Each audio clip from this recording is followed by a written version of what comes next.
આજે તો મારા ભાઈના નવા ઘરે ઘડો મૂક્યો।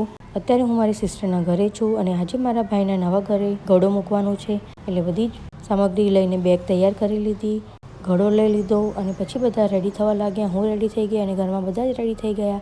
અયાંશ અને રુદ્ર પણ રેડી થઈ ગયા। પછી અમે લોકો નીકળી ગયા મારા ભાઈના નવા ઘરે જવા માટે।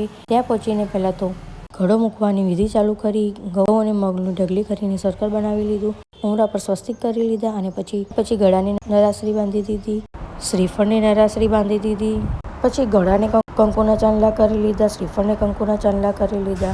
પછી ગળામાં પાણી ભરીને ઘડો મારી બેન ઘરની અંદર લઈને આવી, ઉમરાની અંદર તેને કંકુનો ચાંદલો, અક્ષત અને ફૂલથી એનું સ્વાગત કર્યું। પછી ગળાને લાવીને ઘઉં અને મગનું જે સર્કલ બનાવ્યું હતું તેની અંદર મૂક્યો। પછી ગળાની અંદર આસોપાલવના પાન, શ્રીફળ અને પછી ફૂલોનો હાર પહેરાવીને પછી ઘડો મૂકવાની જે વિધિ હતી તે પતાવી ઘડો ફાઇનલી મુકાઈ ગયો। પછી અમે લોકો ઘરે આવવા માટે નીકળી ગયા। મળીએ નેક્સ્ટ બ્લોગમાં, બાય।